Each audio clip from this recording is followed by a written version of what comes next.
We're all gonna chug jug together in Tomato Town. I hope no one else is doing a bit, but I'm doing a bit. Daddy's got a pod. I'm Casey Kasem, and this one's for the perverts. Join us in our strange ritual. That is time traveling love smut. I can only say horny in one season opener. A medium amount of fun and an extra large amount of sweaty. From the minds that brought you Giraffe and Amerisaur. No regrets, no masters. I got dick jokes to make, man. Leave me alone. This is good. This is good for anyone. This one's going to be weird. I'm very interested to see where this goes. Hello and welcome to Debate This, the show where no one is right, but someone is definitely wrong. In this show, we take time out of our busy adult lives to talk about comic books, video games, and how there have been a weird amount of tornadoes that have hit by us here in Ohio. I don't have a joke for that. It's just I'm consciously aware of how close I've been to tornadoes recently. Yeah, I had to stand in my basement at like 5 a.m. a couple weeks ago. That was not great. That's fun. Again, I don't have a joke for that. No, there's no joke here. That's my experience growing up in the wilds next to Cincinnati, but Yeah. This is what happens when I don't write a joke before the show starts and I have to just do observational comedy. But You know, there's nothing one of the funny. things It's I've good. learned, Matt, is when you panic landed. for a topic in conversation, weather is always a safe bet. So That's Yeah. true. Always Yeah, a it's safe bet. Are you Universal all standard. Ohioans? 3 out not of the 4 of us. originally, but three of yeah. us live here currently. Yeah. Nobody's Yeah. perfect. Oh, well, now, heck, everyone, those gosh darn execs, they are at it again. They've seen the trends in entertainment, and they've acknowledged that everyone is finding success making old things new. I mean, come on. In 2024 alone, we're getting a Naked Gun remake, a Wicked remake, and a The Crow remake. I think I don't think knew about one of those. Same. can we call Wicked a remake? That is, I think that's just a movie It's just musical. based on a Yeah. musical, It's just a movie based on a musical. You could have gone with Mean Girls. which was based on a Yeah. book. book. It's obviously the source material. And Naked Gun is also a movie based off a musical based off of a book. So is The Crow. I'm not so sure about that last part. Anyway, on the video game side, there's a Silent Hill 2 remake, a Max Payne 1 and 2 remake, and a The Witcher remake, all on the horizon. The sentence A, See, this though, is where you could have put in the Wicked remake, Matt. This is where that would have fit. the sentence of remake and The Witcher remake was really tough to read. No, that There's so tracks. many That blue works. squigglies on my Google Docs. So many blue squigglies. But, you know, those mischievous scamp execs, when they see something working, they want to figure out the next best thing to work better. So this week, instead of asking us to make old things new, the execs have flipped the script and asked us to make new things old. How old, you ask? Well, we want to really corner the market on what's retro. You know, really get the 30-year-olds in their nostalgic purse strings. They want us to go straight for the jugular and pitch a popular modern game as a port for the Nintendo 64. We told the execs that no one wanted this, and they told us to do it anyway. I am imagining a board meeting where everyone's pitching old N64 games they can remake, and the most coked up exec you can imagine smashes through the door is like, no, make new things old, and then roller chairs back down the hallway or something. The Nintendo 64, famously the era of games that hold up the most. Yes. Yeah, everybody's favorite retro console, the Nintendo 64. So I have invited Andrew Worms64 Henderson, Kyle Mega Man 64 Harper, and Todd Superman 64 Thomas to help me mercilessly strip the polygons out of their favorite video games. But because this is such an excellent foolproof idea that everyone will love, we've also invited former Fanbyte head of media and current co-host of If You're Driving, Close Your Eyes, and co-founder of Glydr, John Monster Truck Madness 64, Warren. John, welcome to the show. Thank you so much for having me. Yeah, the execs really called in the big guns here. They hired a big consultancy firm, John Warren Inc. They did that right before everyone started freaking out about consultancies, like it's some sort of terrible secret that there are consultancies that exist in the world. But that's fine. I'm just happy to be here. I unironically think this is a trend that's coming down the pipe because it's going to be cheaper to do than throwing $300 million at remakes that are starting to get kind of stale already. But enough about that. Let's get to the demakes because I'm very excited. I played Celeste 64 a few weeks ago. That was great. Oh shit! Yeah, That was super good. And I was just like, Matt would love that game if he played the original. that team got together in a week and basically made a demake in 64 style 3D that's really 3D fun. graphics.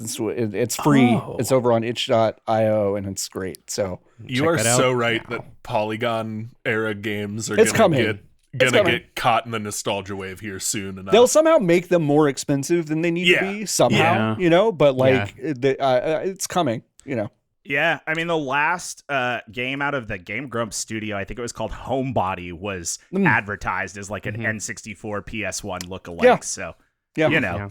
bottle up our childhoods and sell it back to us. That's what they want. That's what Hollywood's already been doing. Yep. Hey, John, before we jump in, do you want to tell us a little bit about If You're Driving and Glydr? Oh my gosh, yes, I would love to. Yeah, so If You're Driving, Close Your Eyes is I mean, I think this is the first time I've actually had to promote that show. It's just the stupidest. Good.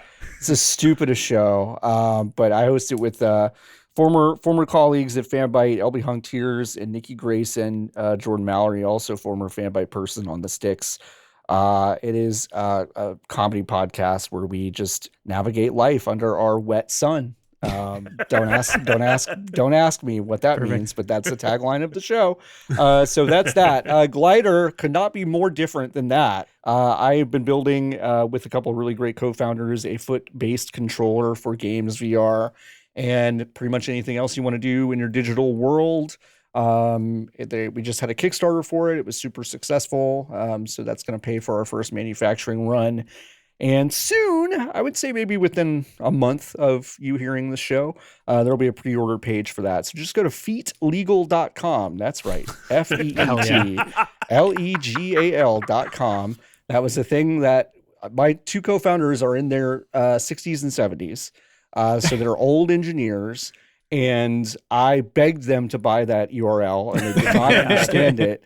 And I was like, we've got to do it. And so far, it's been a very popular thing. We just guide it to wherever we want people to go at the time because it's easy to remember. So feetlegal.com, you can check out Glydr right now. Thanks for having me. This is going to be a lot of fun. Yeah, thanks for coming on the show and thanks for dropping feetlegal.com. I mean, honestly, Man, that's Really incredible. It's really good. Thank you. Totally won't end up on a list. You know what? I don't know what this says about me. It's one of the things I'm most proud of in my career is snagging that and being like, yeah, let's do it. But no, it's great. All right. Well, let's go ahead and get into this thing that we're doing, which is turning a modern game into an N64 game. So, which modern game do you think would still be good if it was demade? And what will you call this new monstrosity? Andrew, we'll start with you. Yeah, so Matt, I was thinking through all the current gen games that I've played through the last year or so, and I was trying to find something that I felt like was truly missing in the N64 era. Obviously a ton of platformers, some action games, whatever. But thinking back through the N64 catalog, I think it's kind of a common knowledge that one major genre was suspiciously light, which was the RPG. Right? Outside of Quest 64, Ogre Tactics, and maybe Paper Mario, there was really nothing much at that time for the Those RPG are the only fans. three I could think of. Yeah, name a fourth. Those were two more than the three I could think of. Thank you. So I thought about one of my favorite RPGs to come out in the last couple years in the 2020s. Now, I'll be honest, I don't know if this is the best answer. I don't usually say that on this show because this game is just so modern and cinematic. It takes a lot of inspiration from other AAA PlayStation games like The Last of Us and Uncharted. So I'm not sure how great it's going to translate to 1996, 1997. But the game that I want to talk about today is Square Enix's Final Fantasy VII Remake. Now, if I could shove you in a locker right now, I would. So, for anyone who isn't familiar with modern day action RPGs, let me tell you a little bit about the plot of Final Fantasy VII Remake. Do you have to? So I would love to. So a lot of people, We know a you lot of would people love haven't played to. it. You'll never people believe played it, but there are some people out there that have never heard this story before. My God. So this game stars a spiky-haired anime protagonist named Cloud Strife. He's kind of like an edgier Sora from Kingdom Hearts. They kind of what they based him off of. This is so upsetting. Do you know, like, think That's about the like angriest I've ever been. I haven't.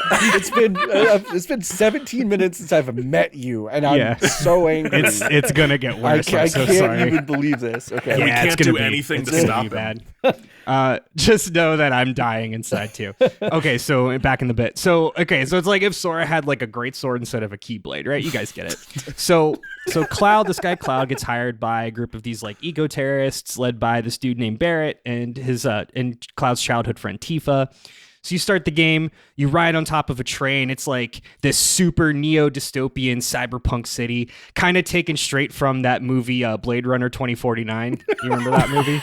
You're a monster. You're an absolute monster. Yeah. Keep going. I've seen these. Yeah, Sure. so in the first couple hours, you bomb this nuclear reactor. This sets off a whole series of chain events in retaliation from the big bad evil corporation Shinra Electric Power Company. The subtitle remake, of course, refers to the plot of the game where Cloud and his friends set out remaking the city of Midgar in their own image. They're like trying to wake people up. They're trying to wake everybody up to like how Shinra's like bleeding the planet dry to, dominate the economy. You know, capitalism. So as I said earlier, this game is very cinematic. It uses like top of the line next gen graphics. So in order to demake this for the N64, we're going to have to sacrifice a lot of the game's graphical fidelity. So most importantly, those N64 cards like just don't have the audio power for fully acted voice lines. So we're going to have to give the game the Zelda Twilight Princess treatment and have all the characters' speech presented in dialogue boxes. So like imagine just like voices without the sound, right? Yeah, famously popularized by Legend of Zelda Twilight Princess. Came from Legend The of Zelda first Twilight game Princess. to ever do that. Right. Exactly. You get it. I get So similarly, the look and feel of the characters and the environments are going to have to be presented a little bit differently to save on that essential memory. So I'm thinking we do something. You guys remember like what Minecraft did with like building the world in these kind of like blocks, right? Yeah, I'm familiar. Yeah, I've yeah, heard of it's- that game. Yeah. Classic Yeah. retro game Minecraft. Yeah. Mhm. Yeah. So like I'm thinking this would be an easy way to kind of save on that space, but still visually represent, kind of tell the story, So summarizing, look, I get that this is going to be like a ton of work, but I still do think it's worth bringing the Final Fantasy VII remake experience to the like late 90s era. So like from that initial bombing mission where you bomb the reactor all the way to the game's final showdown outside of Midgar, takes about 32 to 33 hours to complete. So, in which, back in the N64 era that was huge, right? Like not a lot of games could claim that they were 30 plus hours. And it was honestly like big part of the marketing campaign. So to best market this new version, I'm going to call this game Final Fantasy VII Remake, the 1997 D-Make. Now, let me break that down for you. I'd like to ask what Todd asked. Do you have to? Yeah. I really want to keep going. Go ahead. Yeah, all right. Permission granted. You're stuck here with me. So we're gonna keep the game's original subtitle just so everybody knows what it is, right? Final Fantasy VII Remake is what everybody knows, but we're gonna add a second subtitle to note that it's a demake and that it takes about 1,997 minutes or about 33 hours to complete. I'm angry. I'm angry, and I don't even love Ding. Final Fantasy Yep. as much Yeah. as probably, Yeah. I mean, obviously you. Mm-hmm. Maybe what makes me most angry is that your title has 2 colons in it. Yeah. That's pretty rough. That's Honestly, not the first time I've done that. Yeah, well, you know, the typically, most egregious time, however. typically that's reserved for Kingdom Hearts bullshit, and you just came right in Well, here. I mean, this is kind of based on Based on like Kingdom Hearts, the right? Final This is Fantasy Kingdom VII Hearts Inspired world. by Kingdom Hearts. You know, I it's think- like very much so angry. inspired from that. I- Yeah, no, you invited the world's preeminent Kingdom Hearts hater on this show to hear that. It's just psychic damage it's been doing. Yeah. I realize that this bit is going to have so many like deep cut Final Fantasy jokes that I'm sure not all of us will get. Yeah, because you never played the original Final Fantasy VII remake. Yet. Right. That one, the original remake, Final Fantasy VII remake. But that one right there is perhaps the most heinous. Drawing inspiration from Kingdom Hearts is Yeah. We're gonna get hate mail. Well, I would love if Denis wild. Villeneuve would make like a prequel to Blade Runner Right? 2049. I think that'd be really interesting. Right? Seems Like, like it such feels an like- interesting world. You Yeah, know? like build you spend all the time building the world and you just like Yeah. you don't pay it off. It's so weird. Yeah, and I don't know if those Dune movies have legs, so he should go back to the other one. Can I say I'm going to take you at face value because I'm a You don't professional. know any other reason to not. Yeah. right? Yeah. Having just played, this is my honest to God, unfiltered opinion here. I don't think this scenario is all that unlikely because of the meta text that Yeah. this series is actually playing with. Is that like there's a world where in a few years we'll have another remake of the remake that kind of Yeah. plays with the meta text of this. And I'm like, why not? I'm in. Sure. Fine. Make it N64.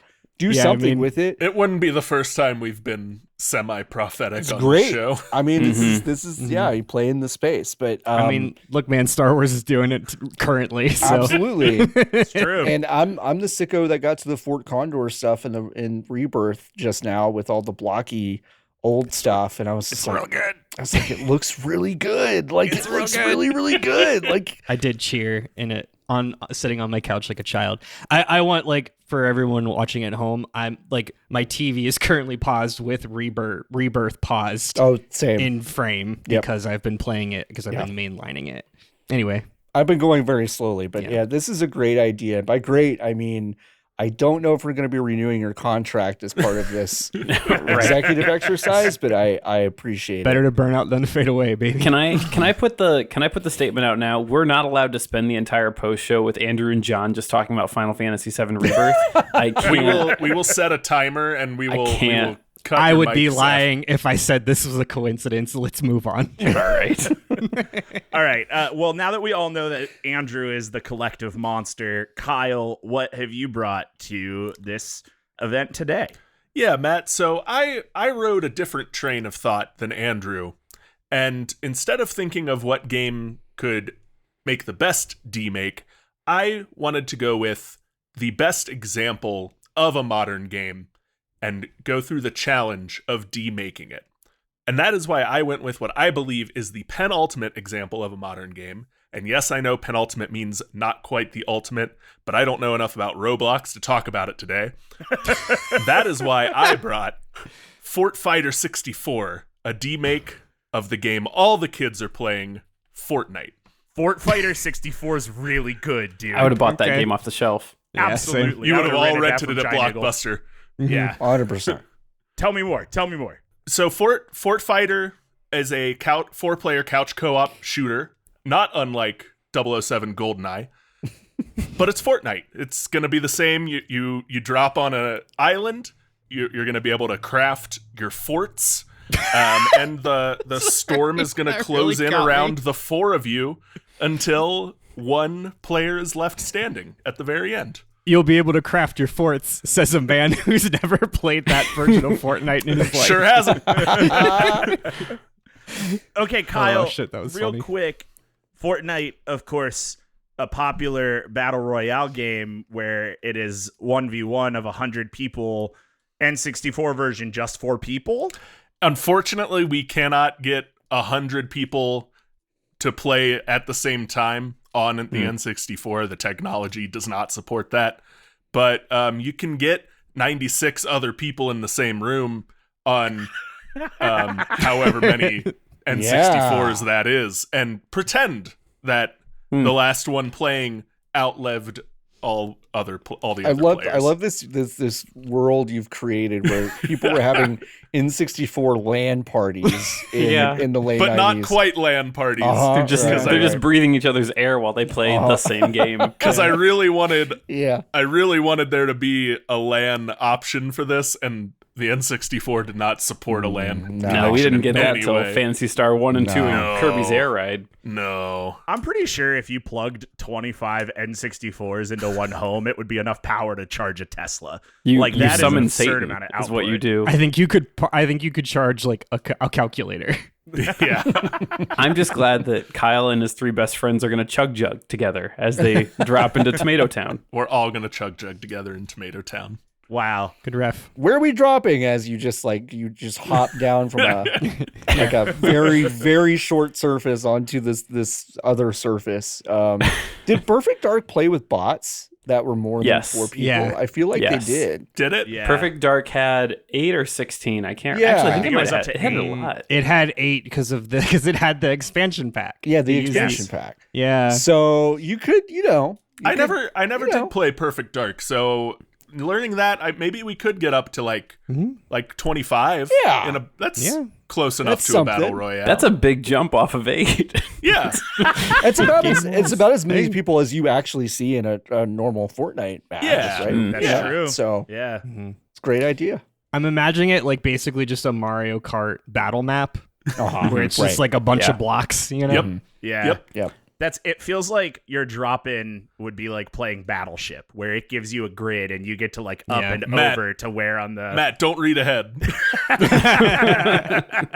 right, perfect. Yeah, but what celebrities would be part of that? It's only shipping with what's on the cart. So let's think about Oh, yeah. 1998. Who's the Ariana Grande? Who's Spice Girls. Spice Girls. Brad Pitt. 100%. I was gonna say Yeah. Spice Girls or Blink 182 100%. around that time. Well, if you buy it at GameStop, you get the Blink 182 skins pack, and if you buy it at Walmart, you get the Spice Girls skins pack. I mean, there would be. I bet there would be like, okay, no Ginger Spice, just like no Odd Job and GoldenEye. Yeah, right. It's Like, cheating. like you just. Oh man, that'd be so great. Yeah, This version of Pokemon Red and Blue is real stupid. it is. It is really stupid, but I like it. I'm gonna think about the line "Nerf Scary Spice" for a long time. I'm gonna be thinking about that for a while. All right, Todd. What about you? What have you brought to demake today? Well, so when you think about the N64, you think about all the things like it's best known for. So it's known for party games, for flawless controller design, and then games that were chock full of sandbox light, like almost sandbox-ish exploration. And so that's why I'm going to tell you we're going to demake the Red Dead Redemption or Red Dead franchise for the N64, where it belongs, frankly. where the franchise can really shine. Yeah. So let's think of it this way. So gone now are the overly tuned grass physics and the crisp mustache hairs on your character design. And instead, we're going to get more dialed in controls of your character and all the things they're doing. Some simplified gaming mechanics, because listen, games are too complex now. And honestly, a player experience that we've just wanted for like 20 years. So join me today as we count the pixels and enjoy some very angular arm joints, and as we tame the Wild West in what I've called Red Dead 64, only one colon, Andrew, you monster, Red Dead 64, High Noon. Now, that's not a flashy title, and I understand that, but I want to tell you, importantly, why it is High Noon. You know what would flash it up, Todd? Another colon. With a colon? Yeah. So if you've played Red Dead games, they work on like a cycle, day, night, you have it there. It's High Noon because 95% of the daytime is just set in high noon, because that way we don't have to render shadow effects. So if we don't that's have to crafty. render shadow effects, the pretty game's just going to run better, because we've made a couple sacrifices and shadow effects are on the cutting room floor. It's going to be like when it goes from day to night and night to day, it's going to be like Majora's Mask, when like the time flies very quickly to be, oh, it's suddenly night now. Okay, good. But yeah, that is what we're getting today. Red Dead games are complex, And if we just like strip away some of the layers, we're just gonna have a better game. Yeah, baby's first Western. I like it. Baby's first Western. Yeah. Seems foolproof to me. Did Mad Dog McCree come out on the N64? That was the Wii.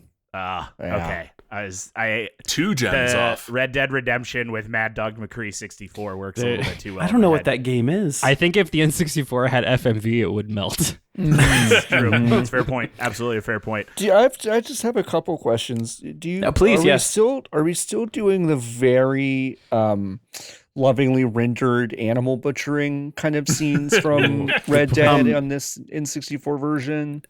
So I want to be clear. Yes, that will still happen. It will look different. It's going to be more like This game is only rated T because we can't get it graphic enough to get that M rating. we need pixelated puddles of blood. What we get is, instead of seeing like the really graphic like skinning of an animal, it's more like, think Age of Empires when they build a building and like a structure shows up and dust kind of happens and the building's put together. It's going to be more like that, but in reverse for animal butchering. Okay. It's like your horse is on the ground and then there's some dust and then there's just some flank steaks. Yeah. You get it.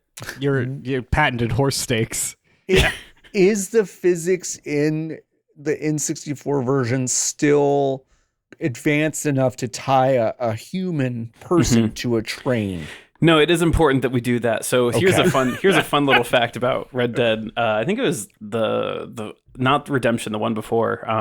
That there was an Xbox achievement Revolver? you got. Yeah, Revolver. Oh no, the original Red Dead Redemption. Never mind. Sorry. Was that it? So whatever it was, there was an achievement you got if you tied up someone and they got hit by a train. Now, what I learned is that you only get the achievement if you watch it happen. The game wants you to watch it happen. And I think that says something. But yeah, to answer your question, John, that will still be a critical part of this game, I think. Lasso physics be damned. It won't look pretty, but it'll work. No. Okay. Todd, will the N64 version track achievements?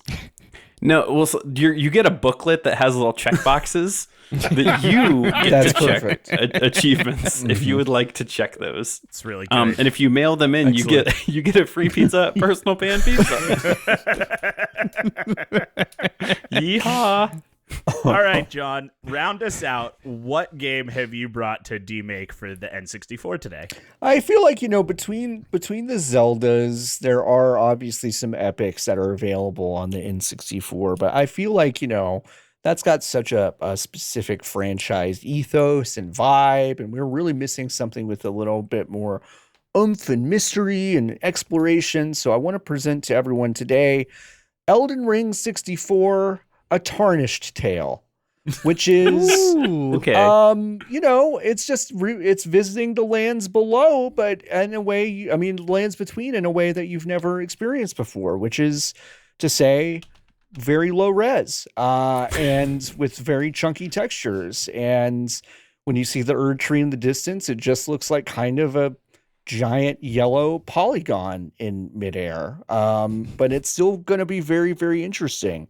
Because there's so little voice acting that we can put on, it's just going to be repeated lines like, "Ye tarnished," and then you're going to hear that like 5,000-6,000 times during your playthrough, and that's going to be okay. You're gonna still have a really good time. Now, Torrent the horse will get stuck on 99% of the geometry in the game. Oh sure. But that's okay because he's still your buddy and you love him. And he gets you out of jams. We may add a triple jump to Torrent to kind of alleviate some of those issues. But yeah, I feel like Elden Ring can really make that leap backward and still retain most of the mystery and the kind of the great ethos that the folks at FromSoft have built over the past few years. Two questions. Yeah, so please. you said the horse is going to get stuck on the surroundings. Absolutely. Yeah. Now in Elden Ring and other games where horses get stuck on things, typically you just can't tell what it's stuck on. Right. Is this going to be easier to tell what it's stuck on? Because it's just harder. It won't. It'll be hard Okay. because the N64 is dealing with 17 colors or something, and it's just kind of limited in what it can really show you.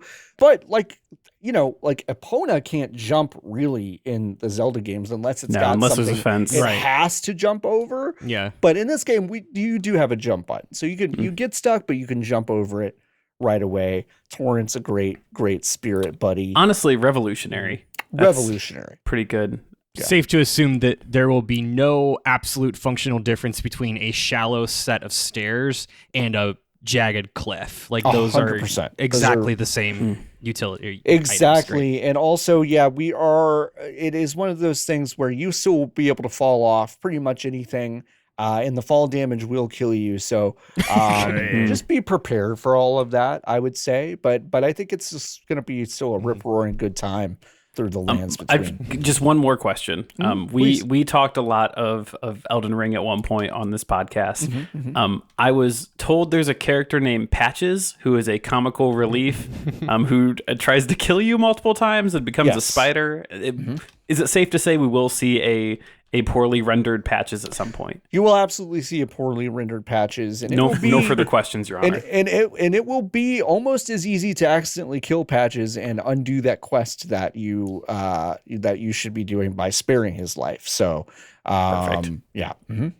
I can't wait for every single one of those 1,000 enemies to die the same way. Think, Oh man, I can't get over. First off, I love this idea and I think it's great. Second, I can't get over how unfathomably difficult Elden Ring on the N64 would be. Like, it'd be really tough. You think of like those travesty. SNES era games, the quarter eaters that are hard because of the game, and then every N64 game is hard because the graphics are bad and it controls bad. Can you imagine like Mario 64's camera in Elden Ring? Yeah, that would be a nightmare. Yeah, God, those C buttons trying to get that. I didn't even think about that. I was filling this out earlier and I was like, oh yeah, there's some funny stuff here. Now I'm like thinking about the C buttons controlling the camera and I'm like, every battle is an Ocarina of Time battle against Astolfos. That is the entire game. Yeah, that's it. Yeah, when Kyle made the GoldenEye reference and we talked about Perfect Dark, all I could think about was you would have to use the C buttons to manually change your y-axis of viewing for first-person shooters. Not great. Yeah, man. Just the concept of needing to like fidget with your loadout in a menu, but on the N64 is like, oh, that sucks. Fast menu diving on N64. Yep. Yeah, accessing your D-pad, crucially. Yeah. You have to move your whole hand. I got to get my tears down. Like I've got to rip my hand off of this thing. Yeah. Well, that transitions really well to my next question, because obviously the controls of this game will have to shift slightly as the N64 controller only has one joystick. So how will this tech limitation impact the gameplay, and will your game be compatible with any N64 peripherals? Andrew, I just remembered that you're doing Final Fantasy VII remake demake. I'm pretty upset about it. The 1997 demake. Thank you. My bad. You just go ahead with whatever. Tell me about your controls. Yeah.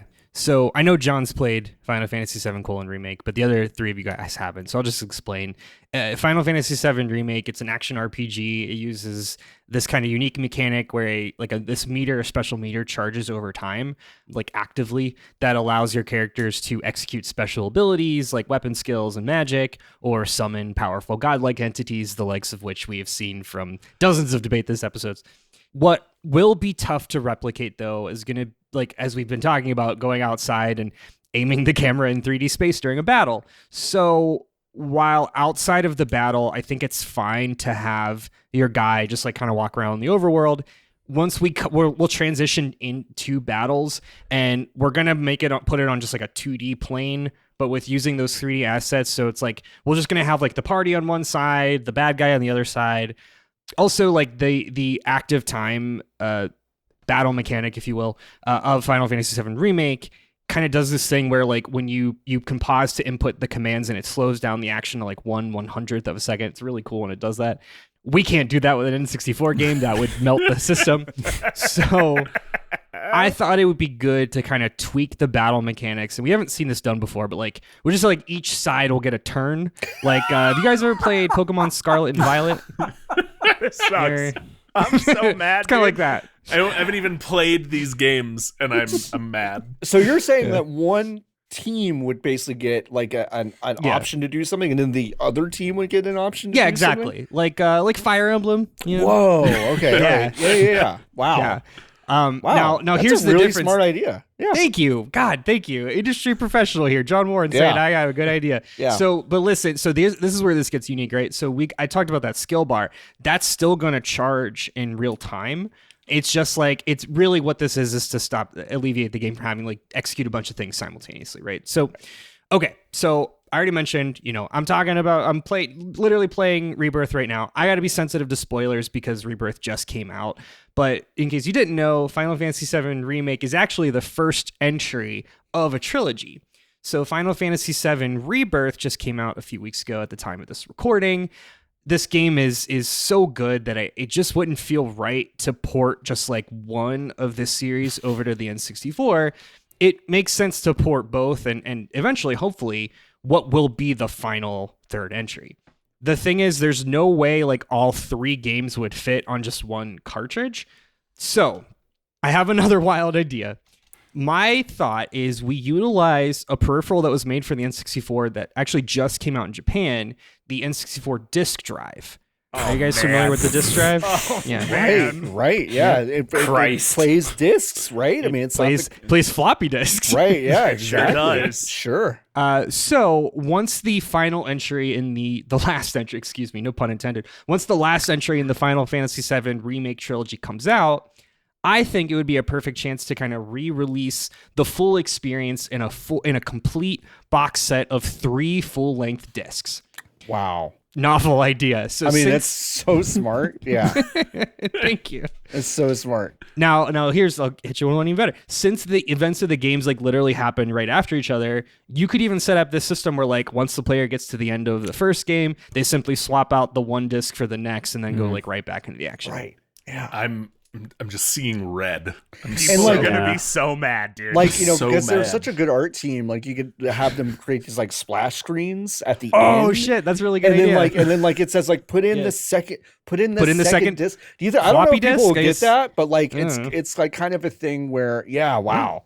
Yeah. This is so great. Now, John, as a Final Fantasy VII remake Sure. Expert, I'm sure you know this, but a lot of people actually don't. The Final Fantasy Remake trilogy is actually a prequel. It's a prequel to a movie that came out in 2005 called Final Fantasy VII Advent Children. Eat a butt, Andrew. Todd is smiling like his boss told him he has to work on Saturday and he can't do anything about it. Well, And, like, just and has this to is the nod one- and go along with it. I ahead, saw Todd. this one coming, and I knew it, and I'm so mad. But also, it had cool scenes, but I'm still mad. So it's kind of like, again, so Todd has seen the original movie, and Todd, it's like how like some of the Star Wars shows like Obi-Wan and Ahsoka were written to kind of lead into Rise of Skywalker. This is kind of like a similar vibe, right? So I think it would be fitting to call back to Final Fantasy VII Remake's roots and call the re-release version Final Fantasy VII Remake: Demake Trilogy: A Prelude to Advent. Wow. All right. Holy This shit, sucks. Andrew. This sucks so hard. Really something, man. You added a whole third subtitle. Yeah. In the not title question. No, it's 2 colons. I feel like a parent who just came home and saw that their kid crayoned over the new painted wall. Like, I'm so mad at you right now. But I did a good art, Matt. He can't keep getting away with this. We're going to have 4 colons in fridge. this thing by the time we're done. We are. 100%. Matt, aren't you proud of me? Put my art on the fridge.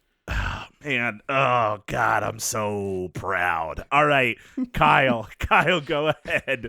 Tell me about the controls of Fort Fighter 64. Yeah, did you play GoldenEye? Of course, I Matt? play GoldenEye. Yeah, it's gonna control like GoldenEye. It's the Overwatch man. of the N64. the of course. Overwatch of the N64. Except Oh, that God. evil on me, Ricky Bobby. except instead of your move options being mapped to like work on 2 of the 4 D-pad or C-stick options. We're going to swap that so you have your move options on left and right of C-stick or D-pad, and then you can use up and down to cycle through your build options. Because, Matt, like I said, Fort Fighter 64 is going to let you build bases or forts or whatever you really want out of the 3 pre-rendered build options we were able to fit into this game. You'll have big wall, small wall, and stairs. And third option. You will start each round with your pickaxe, which you can use to attack other players or harvest materials from, again, predetermined locations on the map. Will generate the same item after a 60-second cooldown, let's say. From there, you can find better weapons to be the last player standing. You can harvest materials to build, again, a big wall, a small wall, or stairs to protect yourself. And you'll just run around the map and try and kill your friends. As far as peripherals go, Matt, this is obviously going to work really well with the Rumble Pack. So you get that full immersive experience that we just have been waiting for in games. You can feel when things happen to you in the game instead of just watching them happen. But Matt, we are also going to use the transfer pack that famously came with the N64 for the most important aspect of modern Fortnite that we are also including in Fort Fighter 64. And that, of course, Matt, are the skins. So, as we all know, Fortnite is famous for its DLC skin packs. You know, buy custom avatars to play as, custom outfits to put them in, custom colors to put on your weapons, etc., etc. The N64 cartridge, even with expansion memory, doesn't have the capacity to hold all the variations of skins. So what we have done is with the transfer pack, you can plug in any Game Boy game, and Fort Fighter 64 cartridge will render a choice of skins based on the Game Boy game you have inserted into the transfer pack to customize your character to make it stand out from your fellow players. That's some Nintendo-esque bullshit, Kyle. Yeah, it That's is. some real Nintendo bullshit. So you could be running around and killing your friends, building forts, if you will, with a giant Pikachu mascot head or a giant Donkey Kong mascot head. It's really just a lot of mascot heads because it's polygon technology, and we can, change the color of the body and give it a big, dumb mascot head. Where it gets really fun, Matt, when you put like Tetris in the transfer pack, you can have a big Cleveland Z mascot head running around hitting people with their pickaxe.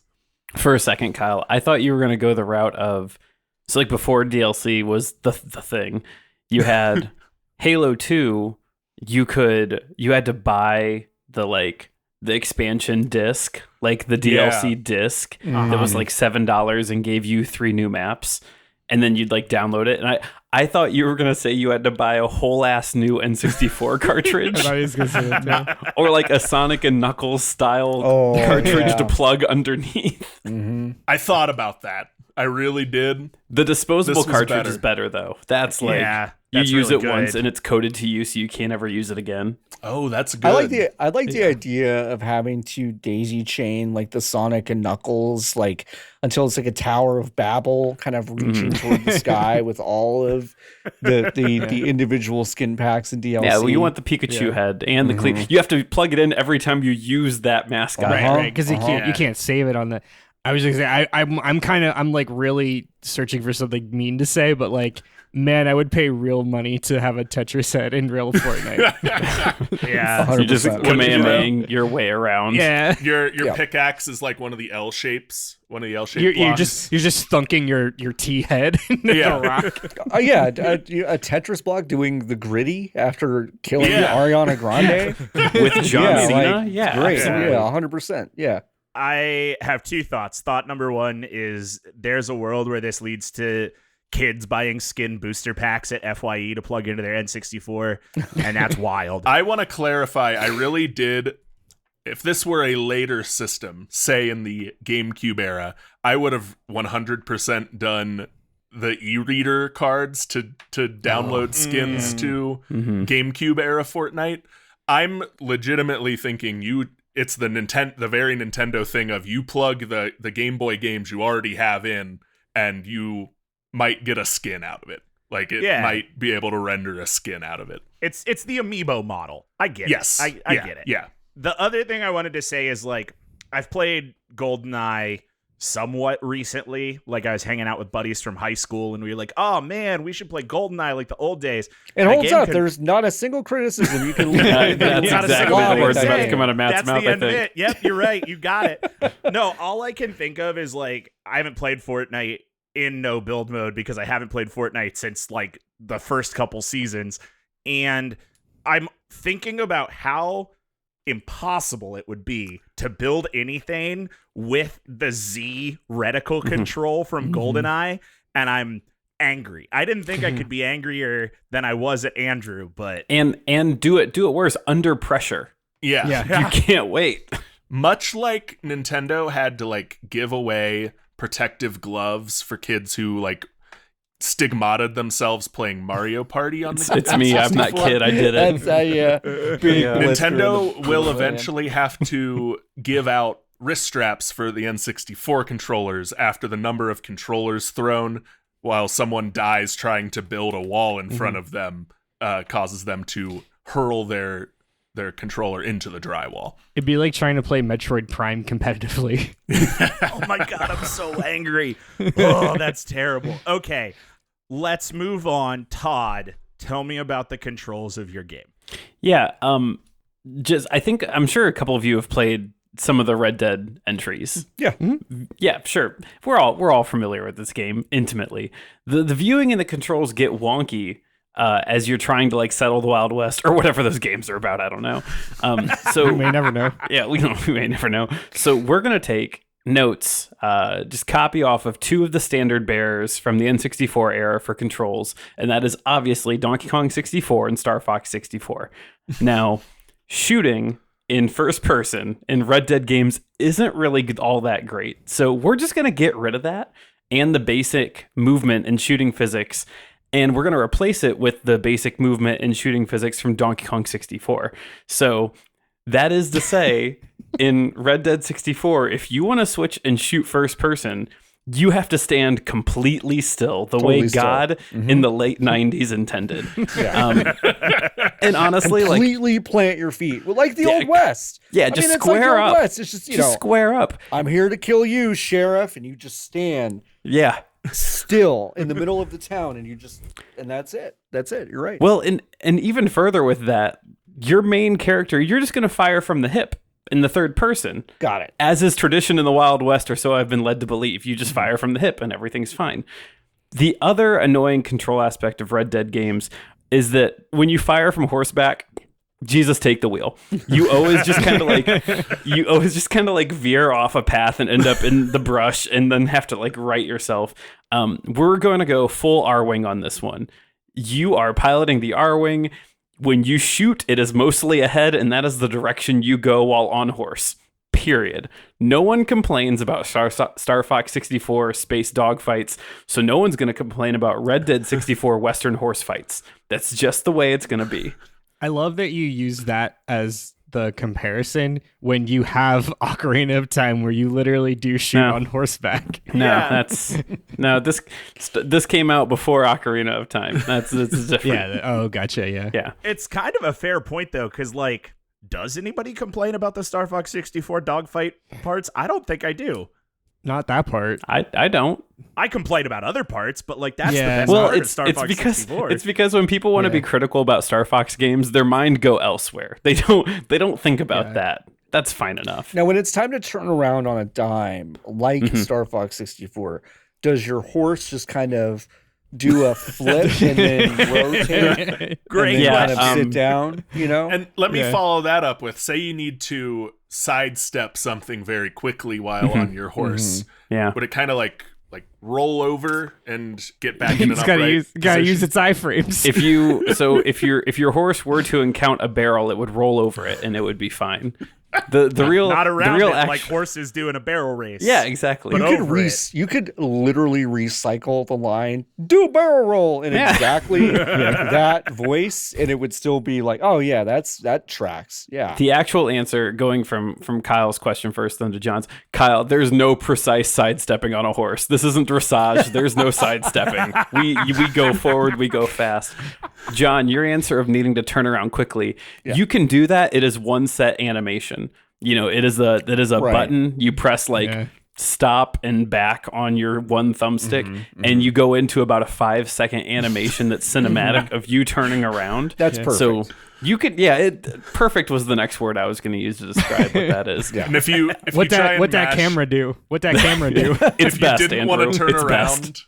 If you didn't want to turn around, you mash the button to try and turn back around, but the game registers. You're of stuck those in the clicks. animation. So you're stuck in that 5-second animation for 30 seconds while you turn back around 4 or 5 times. Now, and Kyle answered the peripherals question. I want to answer the peripherals question. Andrew did not answer the question, so I'm going to answer it. Because this question changed halfway through. I answered the peripherals question. Who's to say?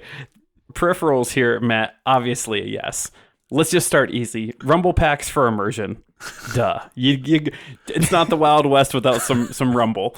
And That's so what we're I going to hear. need that. A lot of earthquakes in the Wild West, yes. But we are also taking a note from a recent very popular game. So we're going to take a note from the TMNT controller smell technology that we talked about a couple months ago. And we're going to have a plug that goes into the front section where the memory card typically would go, the memory insert. And it's going to have smell technology for your N64. So we are working currently on a package of scents that'll be triggered based upon game environmental mishaps or happenings. So you can imagine that we're going to get smells like dirt, tobacco, old horse stall, gun smoke, cheap whiskey, and horse. Those are all brothel restroom. It's he said horse. That's what the rumble. It's pack more of is a brothel residue. Is what I would call a film. Okay, a film of brothel You stank. can find those on the internet.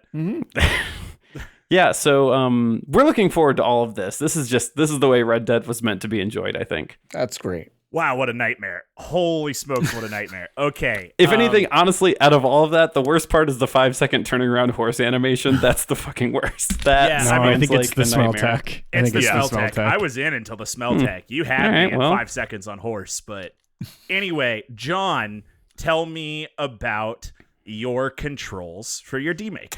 We know how in the Zelda games they basically just cut a third of the N64 controller kind of out of the entire equation because you couldn't really access that.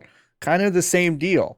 So you might be thinking, gosh, that kind of cuts what you could do in a FromSoft game, and you'd be right. 100% correct. So this is basically a situation where you can't manipulate the camera yourself.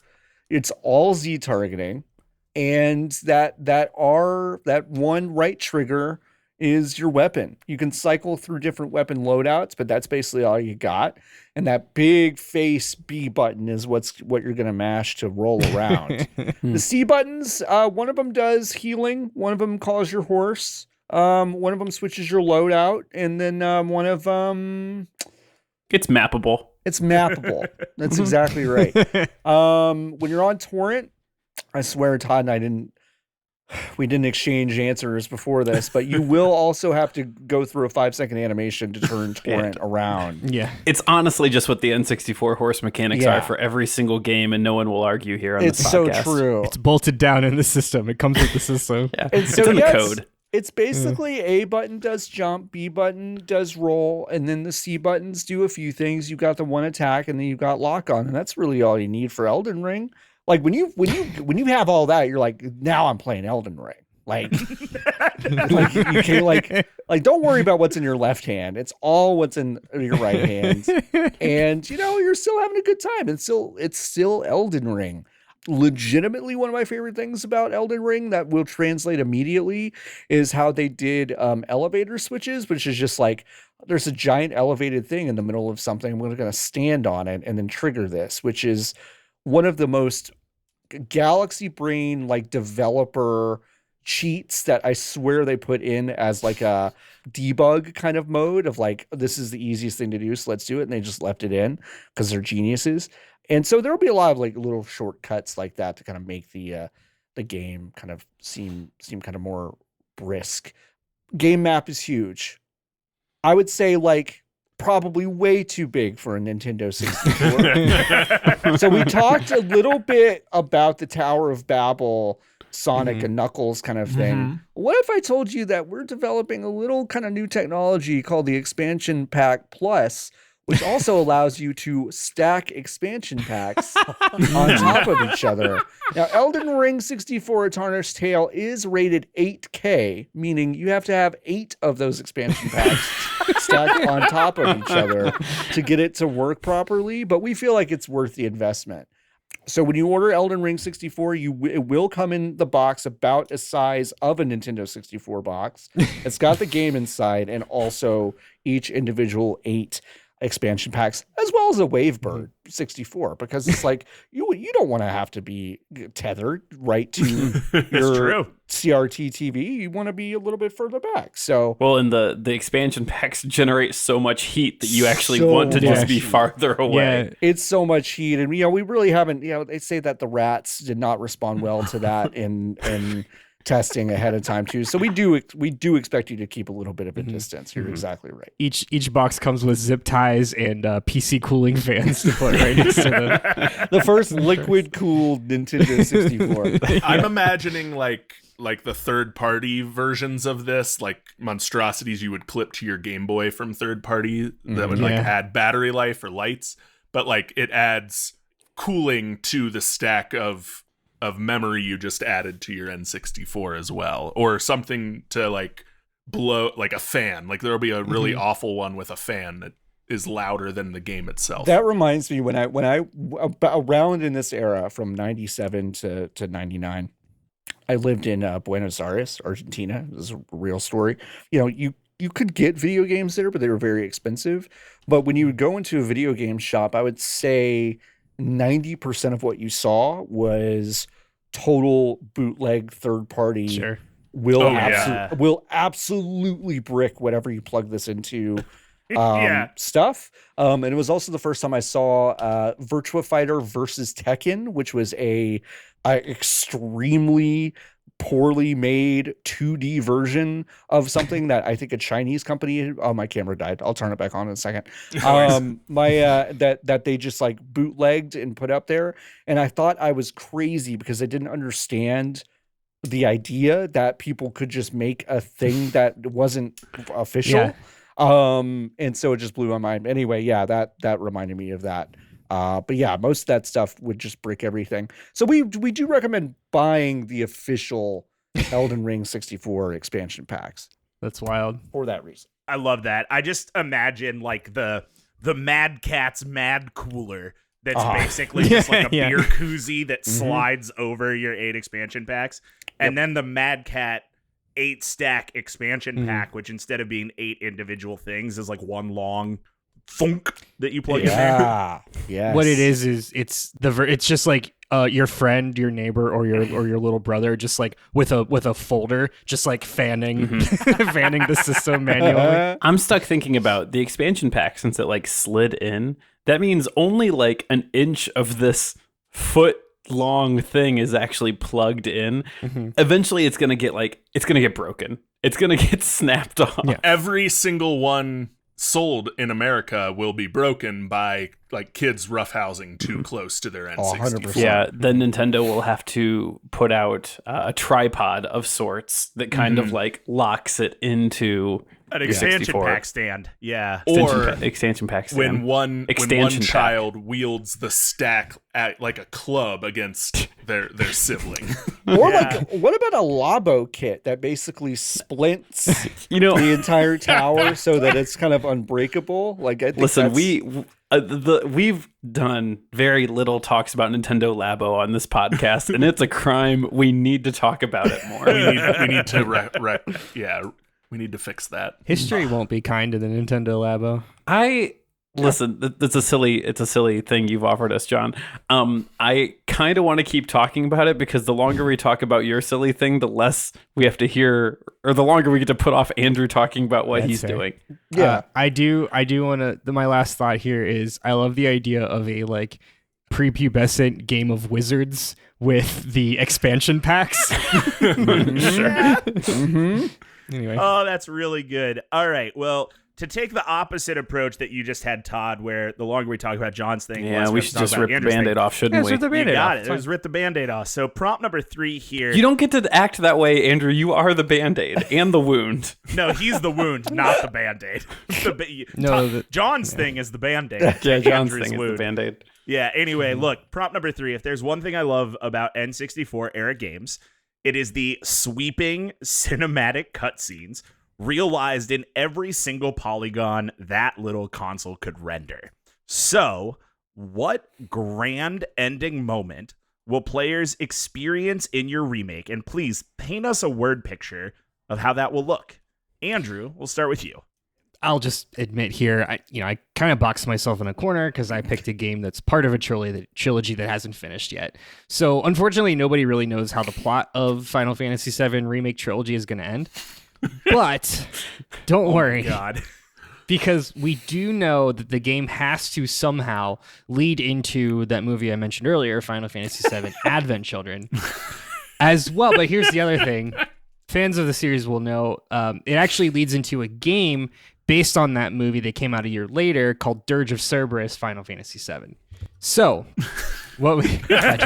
John is leaving. See ya. So, what we know from the movie is that Sephiroth, who is this dude that shows up right at the end of Final Fantasy VII Remake and then spoilers throughout Rebirth, he's gone. So I haven't finished Rebirth as of recording, but I'm assuming he's got to be like the big bad somewhere. So another weird thing is that Cloud is dealing with the loss of this character, Aerith, who she's introduced in Remake. She's a big character in Remake. Now I'm going to fill in the blanks and guess there's probably some like major showdown. Maybe Aerith does some like heroic sacrifice at the end of the game. Maybe that's how the gang defeats Sephiroth. You know, who's to say, right? But that all said, I'm going to take my best guess at how this plot ends then how that's represented in the N64 style. So, This is the best bait in the world.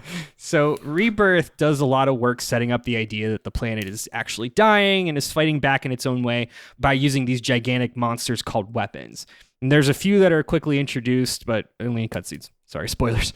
Now, I'm going to guess that the third game is going to involve fighting some of these weapon creatures, maybe to get access to their powerful magic. Who knows? Now, again, big spoilers for Rebirth, but this game is also setting up connectivity with a PSP game that was made kind of like a prequel to Dirge of Cerberus called Crisis Core Final Fantasy VII. Andrew. Now, that game starred this dude named Zack, who's also kind of based on Sora from Kingdom Hearts, but like in a more like literal way. So his story is probably going to pull Zack in. I don't know, maybe he becomes another party member or whatever. And the guy from Dirge of Cerberus, his name is Vincent. So he's like a vampire. Cool. Sid, the pilot from Rebirth, probably won't come back. He's not that important. So anyway, the game is going to have to end with like the big showdown with Sephiroth somewhere epic, like at the top of a mountain or in a volcano or inside like a big crater. I don't know. Now, I think the N64 is perfectly capable of showing all of this, of course, in the like the Minecraft art style, right? That kind of like, you know, very like vintage kind of art style. Now, Sephiroth, though, is just like kind of a dude, right? So like it's got to be, we got to plus him up a little bit. We got to make him look more kind of like beastly, demon-y. You know how like they do in Persona 5 when like a boss is like, I'm actually a demon or whatever. Like that. I'm unironically more familiar with Final Fantasy VII than Persona 5, Andrew. This one's in all places. This is for everybody. So this is where I get a little like conspiracy theorist, right? So, okay. So go and look right now. Look at the logo of Final Fantasy VII Remake. Go do that. Go do that. No, I don't want doing to. it. So, Matt, you're looking at the logo? Tell me when I'm you got looking it at up. the logo. Okay. I got it up. So do you see in the back, it's hard to tell, but you see in the back, it looks like a sphere and there's like a tail, like a comet. Yeah, like a Like a sperm a comet? little bit. Looks a It's not little a sperm. spermy. I think it's a comet. Okay. Those things look Now, the same. to this point, we've not heard, like, there's not been any mention of what this is or anything. Like, we don't know what that represents. But I think that it would be totally sick if, like, in the final battle, Sephiroth's like, and now I'll drop a meteor on you. And then just, like, summons a meteor and, like, in the fight, and it comes and, like, crashes down on the party, because it's like we gotta amp it up. How epic would that be? It's gonna be really cool, even in like the Minecraft art style. That's the end of my answer. John is green. I rough. googled Final That was Fantasy VII, and the top hit Remake. was Final Fantasy VII Rushed. Remake. No, I know. I know what I did. People were just asking if it was a finished game. That feels like a whole That's other incredible. thing to unpack.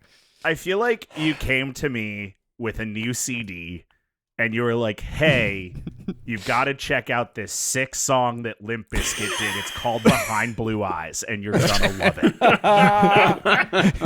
That's how I feel right now.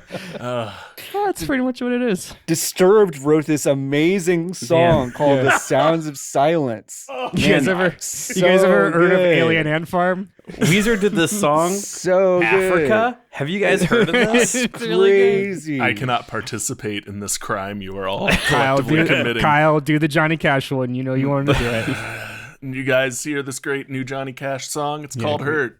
Good. It's really Yeah, really sad. it was in the movie about Wolverine. Yeah, Anyway, the Wolverine movie. Yeah, you guys get it. Kyle, let's move on to you. Tell me about the big old cutscene at the end of your game. So, Matt, I'm going to go a little bit against the grain on this answer because the iconic like scene in Fortnite doesn't really come at the end of the game. It comes at the beginning. And I am talking about the battle bus launch. When everyone jumps off the bus and hopefully thanks the bus driver. Now, as Andrew said earlier, FMV is going to melt N64s across the country if we try and put that in there. So instead, every battle bus launch is going to be just like a series of slides played over the same voice track recording and music on about a like 60-second run. So every fight is going to start with essentially a cutscene slideshow of the bus like flying over the island in like chunky pictures, and then it cuts to inside, everyone talking about what they'll do when they get back home or whatever, because it's About all the forts they're going to build. about all the forts they're gonna knight. When I And get then- back from the Fort Wars. Yeah. And then show them one by one jumping off the back of the bus, and that won't take that long because there's only 4 people. And the reason we're going to do it this way instead of a polygon animated scene is we are going to attempt to have these stills also incorporate the skin that you put on your avatar, your custom imported skin. And of course, it's the N64, so it's going to be really buggy. So you're going to have things where like the head doesn't jump off the bus or something wacky like that. And then you suggested it earlier. It's a great idea. Instead of we can't render the whole drop onto the map, so once everyone jumps off the bus, they're gonna pick their coordinates on the island where they're gonna fall. No screen peeking. Don't look at your friend's corner of the TV and find No out where they're peeking. gonna drop. Mm-hmm. And we'll do it that way. You'll pick your coordinates, you'll jump, you'll drop in, and the game will start once all 4 players have locked in the quadrant they're going to drop into. I mean, honestly, I really like that. I think that's really cool. I think the idea of dropping another grid-based system is pretty great, and I want to be mean to you, but I can't, because I like that idea a lot. So. And then like the camera, like it goes down in front of the player and then slowly rotates around until it kind Yeah. of zooms into the back of There'll their be head. another minute-long You know? cut scene, and this one will be rendered with the polygons of like the characters falling Right. and then opening Yeah. a parachute and landing, and then, like you said, the camera will like pan back to the first-person view. It's the This is part of the joke, but it's the level start GoldenEye. That's what Yep. it is. You Exactly. need to see your character's exactly. polygons You have to see- know they're there. You have to see Bill Clinton before it rotates around and zooms into his. Remember when he was in like every game in the mid '90s, like Oh, arcade yeah, style? yeah. God, All the presidents go through a phase. that's true. Yeah, Weren't Bill and Hillary Clinton both unlockable in NBA Jam they, Tournament Edition? they absolutely were. Yes. Yeah. 100%. What a Wild. sentence. What a sentence. Yeah. God. That is a Yeah. sentence. Yep. All right, John, round us out here. Tell me about the Todd hasn't cinematic- gone. Todd, almost like I care about your I answer. bet you wish you Thanks, skipped my me good friend instead. John. I do. Yeah. Hey, Todd, tell me about the sweeping cinematic of Red Dead 64. Yeah, it's easy. So game ends with this climactic scene that starts with the camera, set at your spur-clad cowboy boots. It does like this walking animation, which you know how like old games, the walking animation would end with this like weird stutter step back to neutral. That's what that is. And then it pans up your straight-legged chaps. And it shows like a big bridge or some shit. I don't know. Because you're facing down the head of the Pinkerton gang, Jonathan Pinkerton. The man who invented the Pinkertons. That's who it is. Yeah. Yeah. Speaking of Weezer, yeah. Yeah. He invented Weezer. It's wild. And so in your third person perspective, you've got to shoot the flashing red spots of Jathaniel Pinkerton or whatever the fuck, because before you two meet in the center of the bridge. Now, once you've completed that first phase of this fight, the bridge explodes. And now you find yourself slip sliding down this watery luge of a stream. Your goal at that point is to like bump up against a punch and kick Jebediah Pinkerton and into the crates and the rocks that fill that shallow riverbed. It's kind of that like slip slidey levels of Mario 64. We're chasing that feeling right here. Whip, whip, whip, whip, whip, You got it. Only you didn't steal a mother penguin's child this time. The fight ends with a cinematic pixelated face-to-face meeting that kind of pans back and forth with your like very straight-faced with just nose image. And as one QuickTime event separates you and having old Johnny Pinks turn over the perch. That's a phrase they used to use back then when people died. Your gun smoke clears. A waft of it comes out of the expansion pack, and a dozen crows that all share the same 4 animation panes pass as you're met with the setting sun that lowers at 20 frames a second and a royalty-free, low-quality version of The Good, the Bad, and the Ugly play. And that's how this game ends. Don't you guys miss MIDI renditions of songs? Man, Oh, yeah. yeah. Yeah. It's whenever we do an Avenge This episode, it's my favorite thing. Yeah. Hi, go Google OK Computer with N64 soundboard. Oh, It's one of shit. my favorite YouTube videos that I will watch a lot because that's the entire Radiohead album in that style. that So, right now. Yeah. If you look on the That's horizon, That's you can for see me. Kyle's whole personality over there. I have a similar one flagged, which is Red Hot Chili Peppers, one of the Mother's Milk? 1990, the big no, one. it's it- Blood Sugar Sex Magic. Blood Sugar Sugar Sex Sex Magic in the Magic. Donkey Kong Country 2 sound font. That's my jam. Oh, it's a good one. Yeah. Yeah. Wow. Todd, can you confirm or deny that there is a cheat code you can punch in that replaces the head of the Pinkertons with a polygon rendering of Rivers Cuomo from the band Weezer as a promotional tie-in for their band Pinkerton? It is that, and also since we are just using a lot of the similar art assets of the GoldenEye franchise, 007 64 version, you can also have big head mode. Let's just get it out. Yeah, let's you can have big yeah. head mode. You can Yeah. absolutely do big head mode. Sure. You have to put in a code into Fort Fighters 64 to turn off big head mode. Big head mode default. Yeah. Defaults you have to big head beg mode. us to turn it off. Yeah, I will say Red Dead 64 High Noon, much different if you use the golden gun cheat. No need to butcher the animal if you shoot it with a golden gun. It just turns into flank Just steak. turns into perfect. All right, John, round us out this time, the real time. John, round us out with the sweeping cinematic cutscene of Elden Ring 64.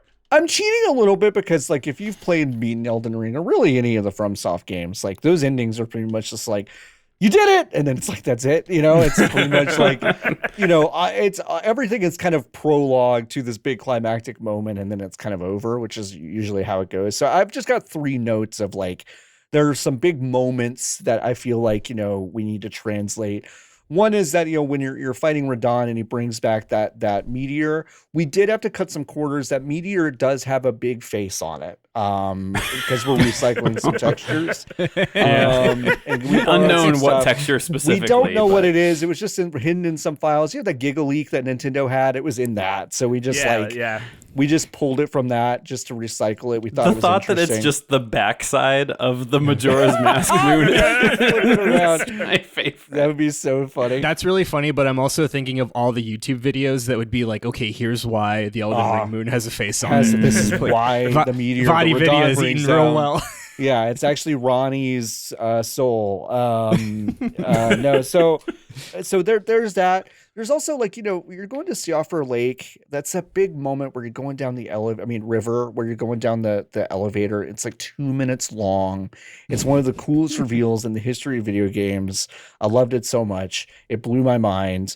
That is only 20 seconds long in this game. And it is pretty quick. So that's a corner that we also had to cut.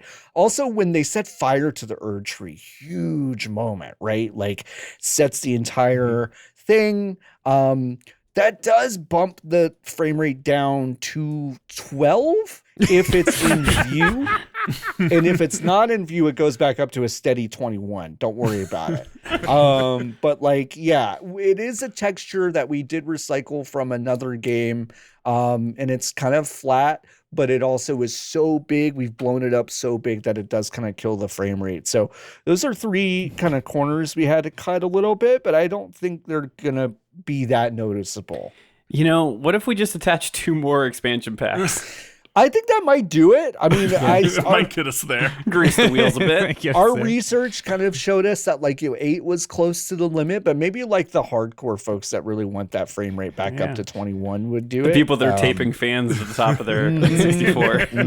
Yeah. But yeah, no, I think in earnest, I would love to see some of the, it's like Zelda did a pretty good job having pretty large scale enemies on screen for those 2 games. And so I just would love to face the Elden Beast in that sparkly, I'm just trying to get what that would look like, with absolutely no lighting effects, no real shimmering textures, just kind of this weird, dark, starlit battlefield. But yeah. I think it's that. Okay, this is a really specific Ocarina of Time reference, but at the end of the ice cavern, when you fight the White Wolfos in a star in an observatory. Yeah. I think that's it. Yeah, I think you're right. Yeah, that's exactly it. So yeah, but we had to cut some corners, and just letting you know now before we hear about it and all the press frame rate people. Oh, they don't want it to be less than 20 frames. Okay, fine. But just getting ahead of it. When we demake all these games for the N64, I'm sure the frame rate will be leading the press. I'm sure that is what everyone will have to talk about. Awesome. I love these ideas. I'm really excited to get the execs' input. I do have one final question for you, but I want to give you a quick second to think about it. So let me give you this question. We'll cut to a break. Our super secret bonus question of the week. Back in the N64 era, your game couldn't just be good. It also had to have cool enough box art to make a sweaty little kid ask their parents to rent it for them, while also maintaining the balance of box art safe enough for said parent to actually rent it. So, what will the cover image of your new demake be? And I will take your answers to that question right after this break. Oh, I'm so excited to have an ad to run again instead of having to find old video game music and hope we don't get DCMA struck. Yeah, it's fine. I'm going to use that as the start of the ad. Do we know what we're saying? Are we just going to wing it? I think we're just going to wing it. Okay. We'll make it happen. Hey, you're listening to this. Do you like video games and maybe karaoke? What a threatening question. Hey, you, the listener. Do you like video games and karaoke? Well, I can promise you that you'll get one of those 2 things at the Midwest Gaming Classic.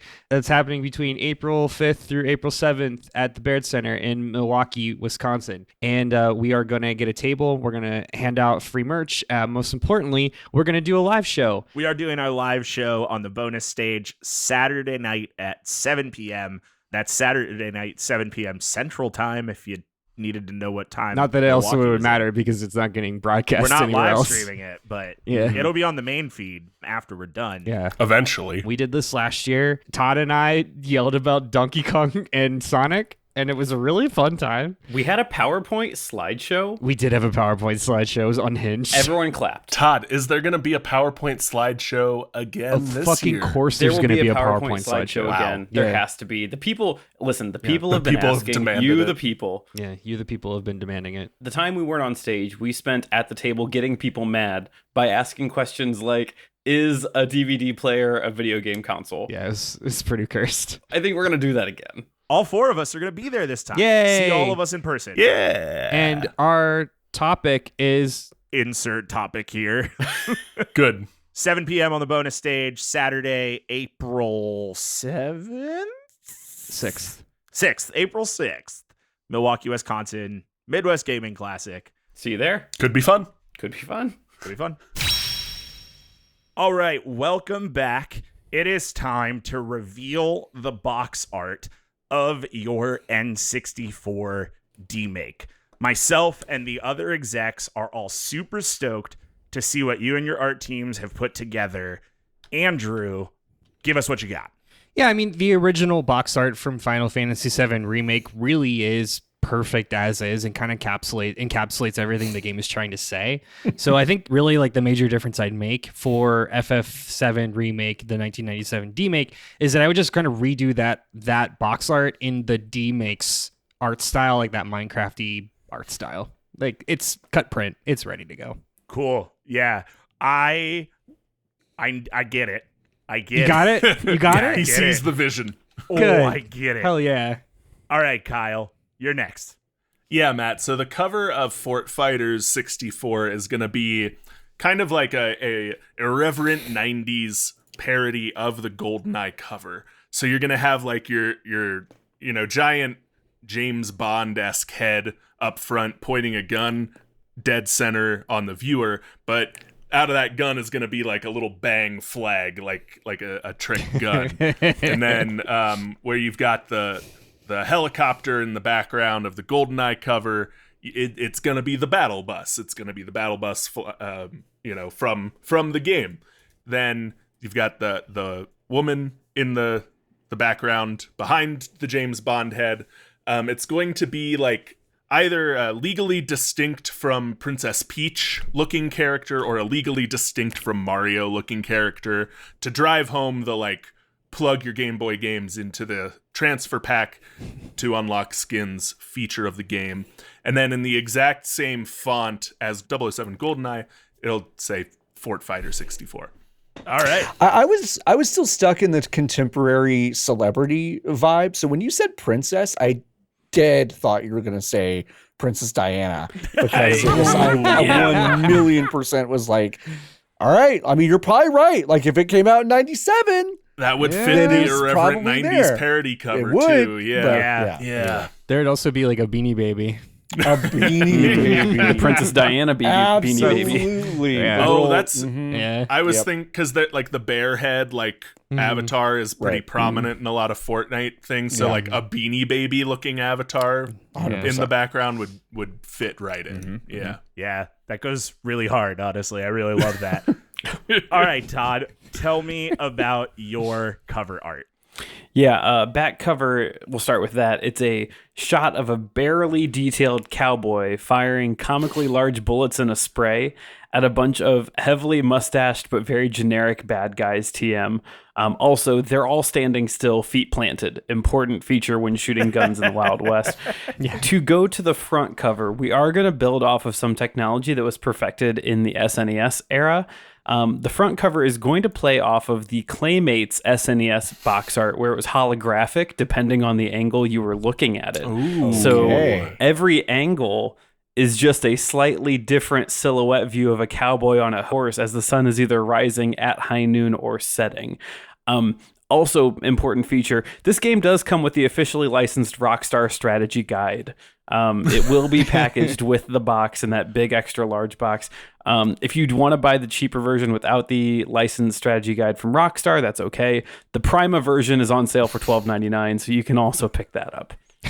Good. Don't disrespect Prima like that time. I had such a vivid memory of the Prima strategy guide for was it Mario Sunshine? It was one of the Mario like 3D games, either Mario 64, might have been Mario 64, that it was just like a blank yellow front page with comical Mario eyes, and that was it. Oh. And it was like they didn't care about the cover Look, art. Todd, we worked with what we had. All right, John, round us out. Tell me about the cover art for your demake. Well, we really have to, straddle the line here, but it's exactly what you talked about. It has to be kind of faithful, but also approachable for a mom, a choosy mom, to be able to pick that up or dad and pick that up and take it to the counter and rent it. So I figure you have the tarnished, and it's a generic tarnished. Can't really tell because it's under a helmet. But it does kind of look like the Quest 64 kid for reasons that I don't need to explain. It's on torrent. You're looking at a Erd tree in the background. So it's this writing, it's intense. But you got to have something a little edgy in it, because it's Elden Ring. It's, it's dark. So Sure. Iron Fist Alexander, the living jar, the really iconic Hell character, yeah. is in the background, and he's given just the tastiest Degeneration X crotch chop in the background because you got to have a little bit of edge from, the late 90s in your box art. And I think Iron Fist Alexander would be like the one to do that in that game. So that would be my choice. Sick, dude. That rules. That's awesome. There's not a single part of me that expected Degeneration X to come up in today's podcast, but I'm very glad that it did. Yeah. I mean, I just think about my own experience with Nintendo 64, and I'm like, what was going on at the time for me? Yeah. So, All right. Well, let's wrap up here. Give me some closing statements, something to send the execs back to the table with as we discuss which of these demakes will be moving forward. So if you could just wrap it up for me, put a bow on it. Andrew, we'll start with you. Yeah, I mean, I just think it would be, the Final Fantasy VII Remake games are so good. Like, why not give people a new experience and make them feel like they're playing something out of 1997? It's a very nostalgic time. All right, fine. Kyle, go ahead. Yeah. Come on down to Tomato Town, chug jug with your friends Sure. in Fort Fighter 64. I love it. chug jug with your friends. I can hear the DK rap. Yeah. Kind of. Yeah. DK64 Yeah. walked Tomato so Town the is here. Fortnite 64 song can run. Yeah. Yeah. Todd? Yeah.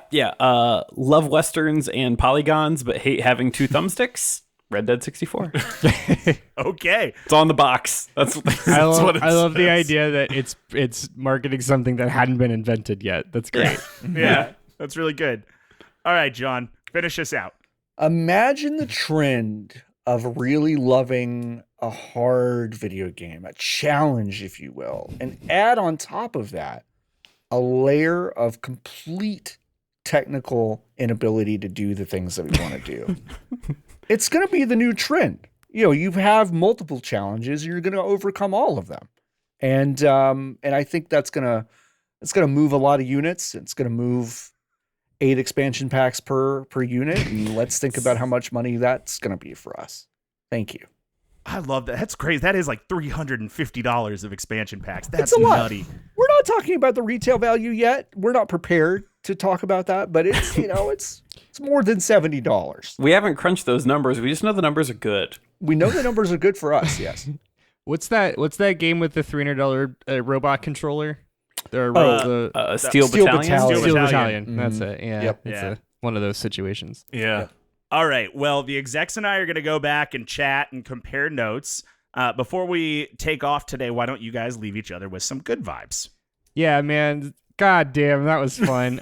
Kyle, you perfectly recreated a vivid memory of me and some friends sitting in a church in a hot, unventilated church basement. A key part of playing N64. Frankly, yeah, a milestone, a landmark moment in playing where 8 N64s were just heating up the whole Just area. cooking for Just the spirit. cooking. Yeah, cooking with the spirit, and nothing to sustain us but a case of balls. That's BAWLS, pop.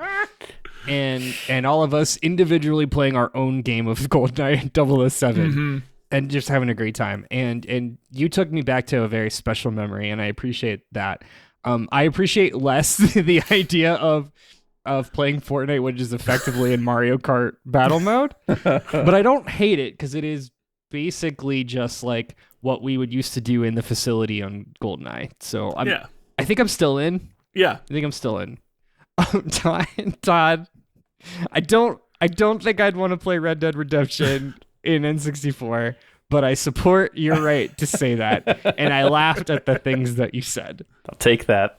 And I really thought the barrel roll bit was funny. Fair. It's good.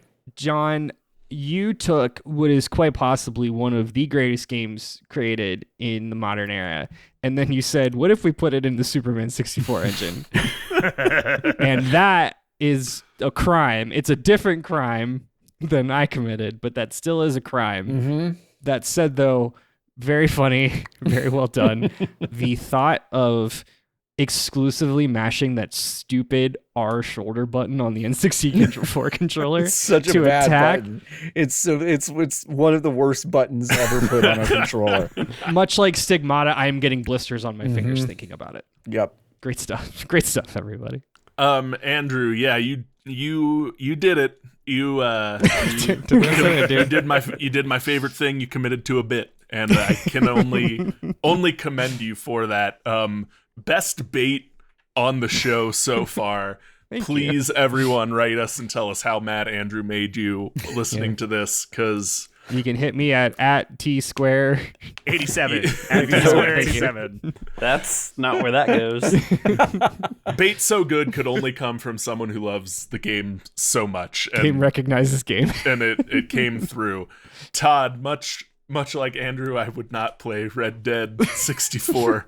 But we eliminated shadows. We got rid of the shadows. The idea of calling it high noon to get rid of to explain why there are no shadow effects is really good. You had there were a lot of good bits in there, Todd, and I can't deny that. And then John, just taking Elden Ring, a feat of modern gaming, and turning it into something that could only last for 20 minutes on an N64 before something in that process just exploded, caused a thermonuclear reaction in the average living room. Brilliant. Great. Thank you. No notes. Change nothing. Thank you. And Matt, thank you. Good job. Good job moderating today. Appreciate it, bud. You know, Andrew, they oftentimes say the person that you know the best and you care the most about is most likely to hurt you. Yeah. And I feel like that's what you did with a game you love. You took a game that you love dearly and said, how can I make it hurt other people? And you did that. I did a Twitter. I did a Twitter today. You did a Twitter. You did it in such a way that I don't think even all of us appreciated the nuances that you did, because again, I would catch things and be like, man, that sucks. But then I wouldn't catch a bit for like 15 or 20 seconds. And so I was like, oh no, there's more in here that I'm too woefully aware there were to know that these should hurt. Where I knew a bit was happening, but I didn't know enough about the source material to pick up on it. I'm really glad. I'm really, really glad I got you with Advent Children. It's so stupid because like I've played a little bit of Final Fantasy VII, the original one, the one that the one that came out in 2020. The one that came out in 2020. And I did watch Advent Children, like I know the whole story, and so I just I can't rehash what you've done. Let me stop you. You don't know the whole story. No, you're right. Physically impossible. Didn't you listen to Andrew? Right. There's you like watch 3 other that games movie you need to play a million times and not know the story. Yeah. Anyway, go ahead. Yeah. So anyway, you weaponized a thing of love against us today, and I think that's special. I guess really, really something. Kyle, you had me at split screen Fortnite, no peeking. That was really, really, really good because that like awoke something within me of playing GoldenEye with 3 friends. And just the arguments that would devolve to like you were screen peeking and like, yeah, sure, shit, I was like, yeah, absolutely. Like, Absolutely. well, I'm sorry that every angle of this level looks the same, so no, I can't. But like, I super am. That was special to me that you called that out. The thought of having a whole ass Fortnite map for just 4 people is really funny. I do really like that. And also your bit about, I guess you could have 24 other N64s in the basement all playing it at the same time, and we'll just see who's playing last. Doesn't work at all that way, but is very funny to think about. You'll start at the same time. That would be my 6th grade brain logic of like, well, you guys bring yours over too. It'll be fine. It's fine. And you wouldn't be able to clear out the last player on each like, right, there would be 25 players still there. Yeah. Yeah, that's very good for me. John, much like Andrew and Kyle both said, you took a beautiful, beautiful game and just put it through an English to other language translator 18 times through Google Translate and brought it back. Mm-hmm. I think what I like most is even if you gave this busted ass game, speedrunners would really dive into it and they'd be like, okay, well, see, here's the thing. If you jam yourself up against this rock and do the double horse jump, you actually launch past the Radon fight. You launch past the Radon fight, effectively cutting 20 minutes of the game off because you can't be Radon.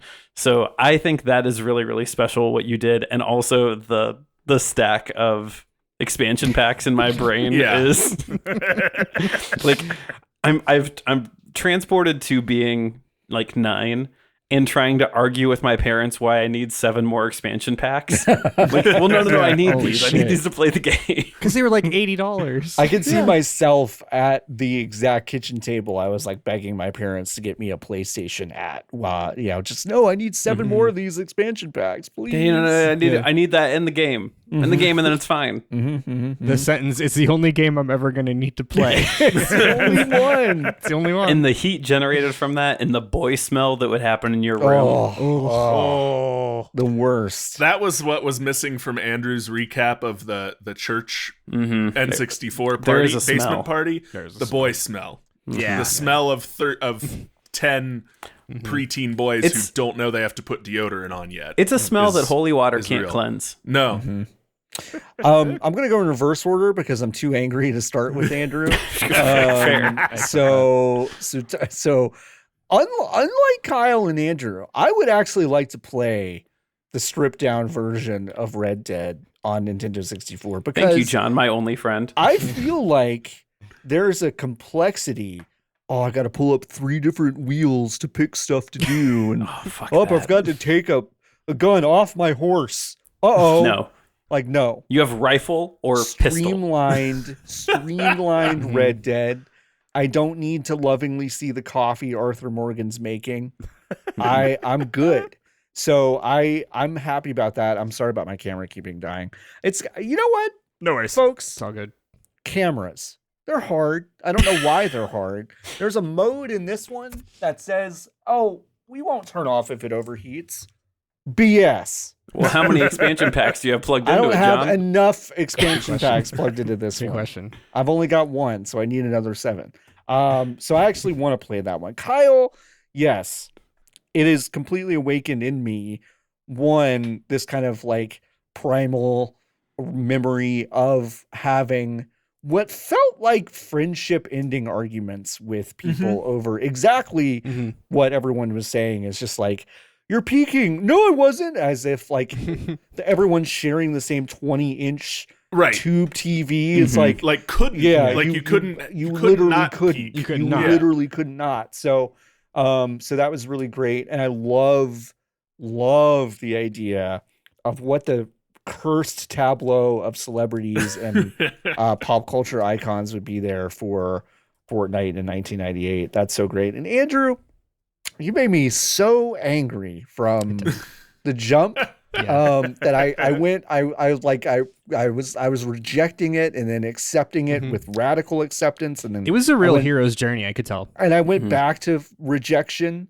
I think I'm back at acceptance because you know, if Nomura and the rest of that team are going to play with the text as liberally, I think it's good, but you know, as liberally as they have, your idea is just like taking a bunch of action figures, dumping them on the ground and bashing them together. And I feel like what's more 1998 than that? I don't know. So I feel like that's right. And I can't wait to see if there's like, a Final Fantasy after 7. It would be interesting to see if there was, Well, one that's the Final Fantasy. Yeah. It is they the didn't Final make any Fantasy. It's the after last that. one.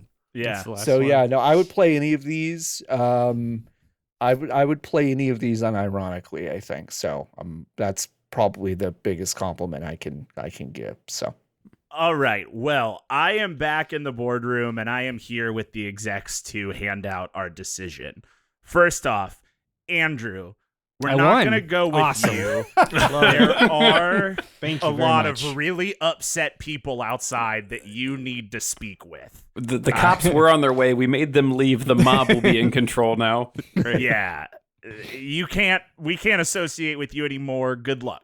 Perfect. Thank you for your time, everybody. Yeah, I love it. Todd, look, I'm not going to lie to you, man. But I'm I the never winner. played Red Dead Redemption. It seems Congrats. cool, but I've never played it. So, Well, you're gonna play it though. I told the execs it wasn't a good enough game to reboot. Sorry.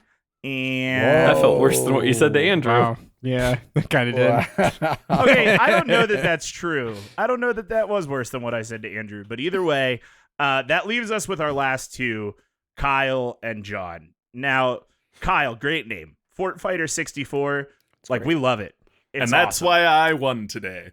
Good job, Kyle. Yeah. However, you did not show up with a reason to force gamers to buy 8 expansion packs to run one game. Also, I cannot get over how hard Elden Ring would be with one joystick. I will be thinking about that for the rest of my days. Get summer games done quick. Good luck. That's my next speedrunning challenge. Somebody do Elden Ring with an N64 controller. That sounds like a nightmare. John, you are our winner here today. We are remaking your game for the future N64. I don't really know where we go from here, but congratulations. Thank you so much. You won't be disappointed. I think like as we enter into, what's it's got to be like an early to mid stage of capitalism. I feel like, this is the right move, and I feel like just trying to sell people more stuff that they didn't think they need, but showing them Elden Ring in kind of this way, I feel like we're really gonna make our mark. So this is a great choice. Thank you so much. Absolutely. Happy to make that choice. Before we sign off here, John, if folks are interested in more from you, want to connect with you, where can they find more? Oh my gosh. You can follow me on socials pretty much everywhere at Floppy Adult. I try not to spend a lot of time on Twitter these days, but I am over at Blue Sky, so you can catch me over there. If You're Driving, Close Your Eyes is a podcast. If you go to ifyou'redriving.com, you can find our stuff there. It's just so stupid, but I love making it. It comes out every Friday. And Glydr, go to feetlegal.com if you're interested in a foot-based controller. Helps with hand strain, would absolutely help Elden Ring 64 Tarnished Tale be more playable, to give you more control with what you got. Go to Feet Legal. Pre-orders for that will officially go up sometime in the next month or so. So thanks so much for having me. Yeah, thanks for coming along on this weird journey with us, John. And thank you to you, the listener, for listening to Debate This. You can follow along with the arguments on Twitter, Facebook, and Instagram at DebateThisCast, or on our website at debatethiscast.com. Hey, if you are in the general Milwaukee area, we gonna be there. In like 2 weeks, we gonna be in Milwaukee. You've probably heard it once on this episode already, and now you're hearing it the second time. We're doing a live show at the Midwest Gaming Classic, April 6th at 7 p.m. on the bonus stage. All of the details can be found on our website, debatethiscast.com/live. Hey. Until next time, I'm Matt Cole. I'm Andrew Geostigmata Henderson. I'm Kyle. Print out a picture of your #1 Victory Royale screen and bring it down to Blockbuster for a free candy, Harper. I'm Todd, currently trying to buy feetlegal.gov. Thomas. And I'm John, the premier supporter and hero of capitalism won. And we're saying thanks for debating with us, and if you think we're wrong, you can come fight us behind the swing sets, nerds.